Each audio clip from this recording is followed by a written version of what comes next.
Halo, this is the Mega Construx Halo Master Chief Battle for the Ark buildable figure set. It is in the Pro Builder line, or Pro Builders line now, or resurrected brand for some of their more advanced builds, and it is the spiritual successor, I would say, to this old Mega Bloks large buildable Master Chief figure that I got back when it was still available as a thing, but I want to say spiritual because this was just a large figure that happened to be made under the same brand, but this wasn't brick based or anything like that. It was magnet based. This is closer to these guys because it is compatible with the same sort of studded system, and I just have to throw this onto the screen momentarily just to mention that they also did some very, very, very small figures. But let's focus on this.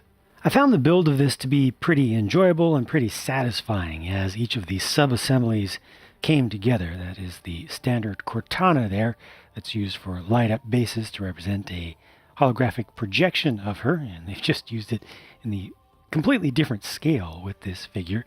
You can see that the joints are pretty obvious on this. That's probably the worst thing about it.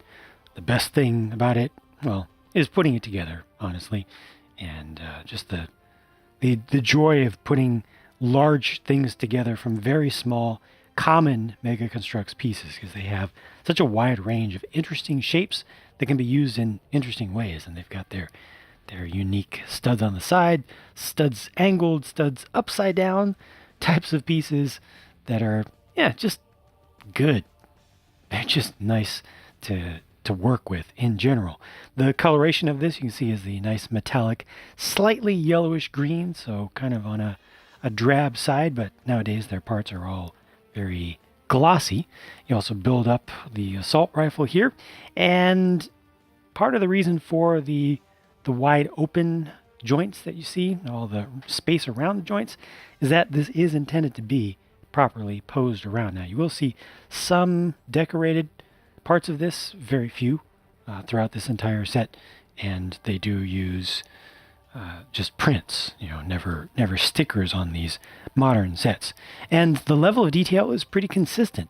As you go around the back of this, it doesn't really have any sides that are particularly camera shy or anything. The builds are really 3D builds. You build in every direction and complete everything up, and then you also get this basic platform to stand it on, which has just a couple of studs. Well, it has a few, but a small number of studs on its surface that are specifically designed to accommodate the anti-studs on the undersides of the feet, so that you get a little bit of stability. I wouldn't rely 100% on those because it is a pretty heavy figure, pretty large, pretty dense, but it is good to have those to provide some space to at least locate the feet and then or hands, and then just set the balance where it needs to be. The posability of this figure, I'd say, is very good, but definitely not flawless. I wish that there was more range of motion for many of the joints. Let me just break it down kind of by joint. First of all, the head or the neck is on a ball joint, so you're able to angle it from side to side. Also get some up and down movement for it. You can twist a little bit. Again, not completely unlimited, but you have a pretty reasonable range there. For each arm, you get a ball joint as well. Medium sized. It's able to rotate fully around 360 degrees, but not bringing the arm in all the way. You're limited in the flex of the shoulder inward and out. You can rotate this around. Gives you some different options, but not a lot. You do have limitations. It's not a fully unlimited ball joint that's used there, so you will find that you'll need to kind of use the elbow a little bit extra if you want to bring in hand closer, for instance, to the body.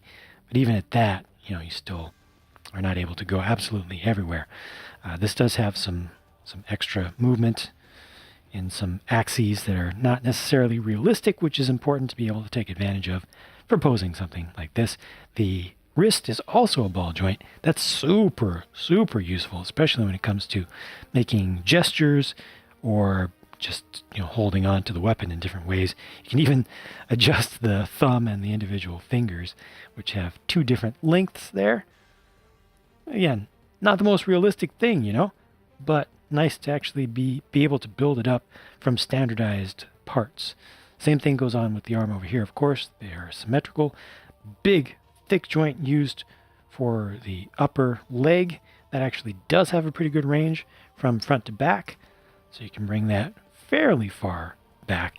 There's a silicone piece in there to give it some extra stability, to give it some friction in there. You can bring this all the way out to the side. You can also twist it around, which is very useful for many realistic posing attempts that you might make. I accidentally left that piece out. There we go. Or I might have just knocked it out, but there we go. That's more correct.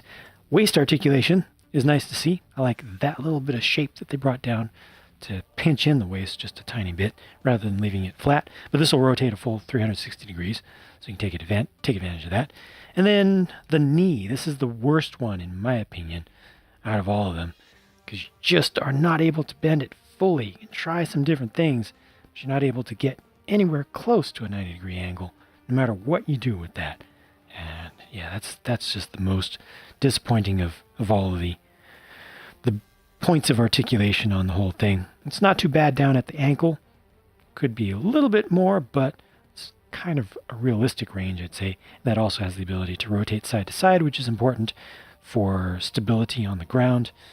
And just some of the poses that you might want to get closer to the ground. But that knee joint is definitely the low point of all of this, because it does have that open design to it. So you don't get good aesthetics right there with it being so skinny like that, but you also don't get good range of motion. So it's not good on the form or the function, I'd say, that one in particular. Honestly, it would be nice if the head could angle back a bit more as well to look up, because even though I've turned it to the side there, if I turn it enough, then you can look up, but there is limitation right in here. And when he's looking straight towards you, that's the maximum. He's actually hitting a point on the back of the neck, keeping it from looking up any farther when the head is facing generally in your direction. So this ends up having more limitations than I would like, but it does look good on display from many angles. It really depends on what type of pose you go for and what angle you're looking at it from. Like, the closer you get to straight on, the more you can see the weird knee joints. But from any reasonable angle, just slightly above where most people will see this, a lot of that just disappears. So it really comes down to context. I want to make sure that you see what's really there. But I think it actually looks better to me in normal situations in real life than what you're seeing here on video.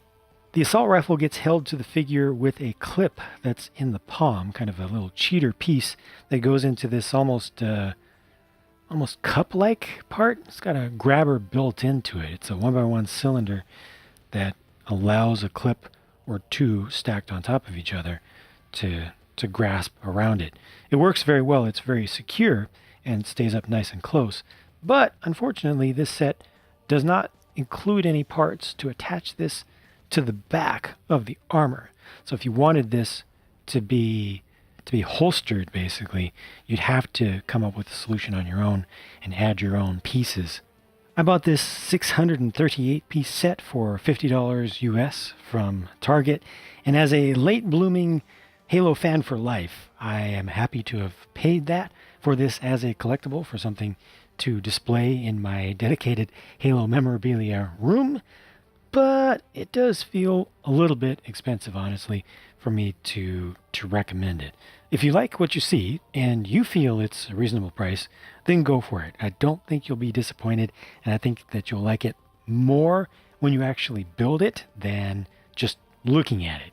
Like I said, it is enjoyable and very satisfying to put the major parts together out of all these little pieces that, if you're already a Mega Construx fan, you've seen before. The specialized pieces used here are really just for the helmet, and those were pretty important. I'm glad that they did invest in new molds just for that. I think it was worth it. But $50 for the volume of stuff that you get here. Let me show you, in case you see this box in a store or something, how the figure sizes up compared to the box. So it's not too far off. You might expect it to be a little bit bigger from looking at that picture on the front of the box, but it's not. It's actually a lot closer than I thought, to be honest. But There you go. Yeah, $50 still feels like a bit much to me for this amount of plastic here, but it does have a lot of little pieces, and that really is what explains that. You build the thing completely from its core with no hollow space and minimal use of specialized parts. So overall, I'm pretty satisfied with this thing. I do wish it was a bit better with especially more knee joint articulation. More articulation overall, I think, would have helped this, but the look of it is not too bad. And like I said, I personally will be proud to display the darn thing. So that's my look at it. Hope you enjoyed this. Thank you very much for watching. I will catch you later.